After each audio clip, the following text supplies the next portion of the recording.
asalaamaaleykum dal leen ak jàmm ci Xarala académie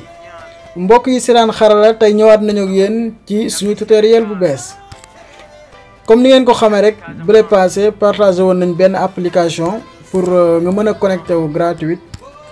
mais ñu bëri dañoo amoon problème pour connecté wu tey nag amaat nañ beneen application boo xamante ni dañuy may ñu mën a connecté wu gratuitement maanaam da ngay connecté wu te doo fay dara. application ñi ngi koy wax selon DNS moo nekk nii dinaa leen defal fi nga koy télécharger ci suufu commentaire bi léegi fi ngay bës selon DNS léegi boo bësee ni lay mel fii nii mën nga fi si kaw ni nga koy bàyyi free user ID mot de passe ni nga koy bàyyi léegi fi ci gën a am solo mooy fi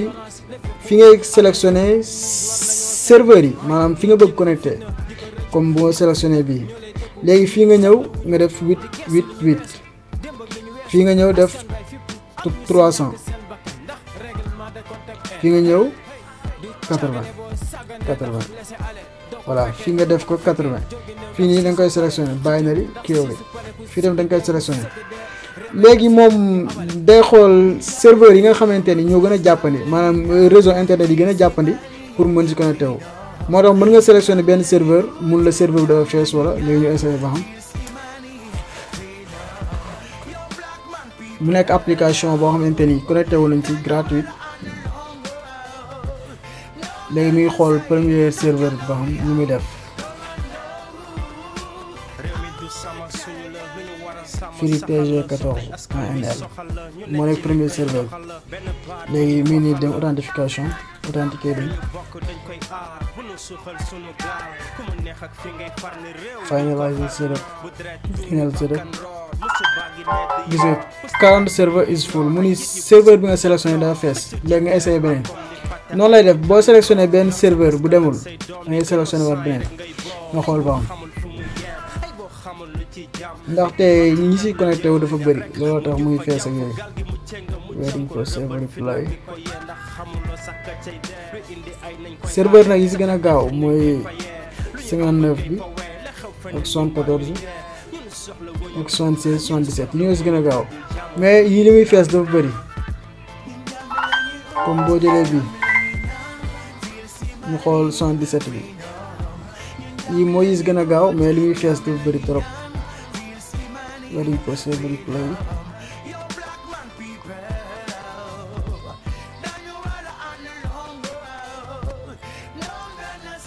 xam wan leen ne awma connexion fii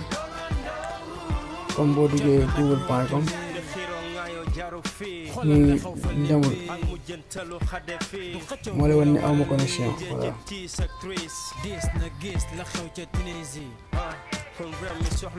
léegi ñu activé waat fii xool connecté